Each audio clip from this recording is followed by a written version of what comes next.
আজকে নাকি national girlfriend day.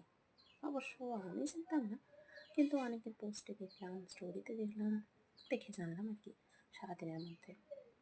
তো 365 দিনেই তো কিছু না কিছু থাকে, তবে এত কিছু মনে রাখা পসিবল না, আমি মনে রাখিও না।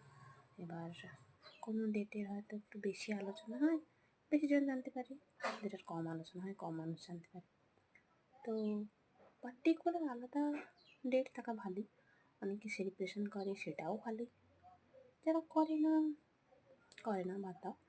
তো কথা হচ্ছে, বিয়ের আগে হোক বা বিয়ের পরে, একটা মেয়েকে যদি তার প্রিয় মানুষটা সবসময় স্পেশাল ফিল করায়, সবসময় তাকে প্রেমিকার অনুভূতিটা দেয়, তো আমার মনে হয় যে তার থেকে বড় ভাগ্যবতী আর কেউ হয় না। তার কাছে প্রতিটা দিনই প্রেমিকা দিবস এবং প্রিয় দিবস। তো ওটাই তো স্পেশাল, তাই না?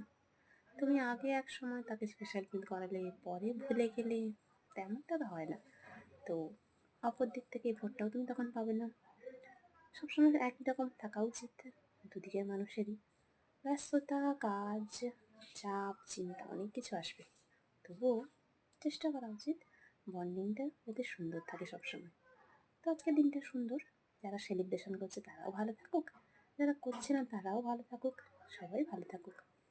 কে বলতে পারে এই যান্ত্রিক জগতের মধ্যে এই প্রেমটুকুই তো সুন্দর। তবে হ্যাঁ, সেটা অবশ্যই নির্দিষ্ট একজনের সাথে, হাজার জনের সাথে হাজার উপায় নয়, একজনের সাথে হাজার উপায় থাকাটাই সুন্দর প্রেম, তাই না? চলো টাটা।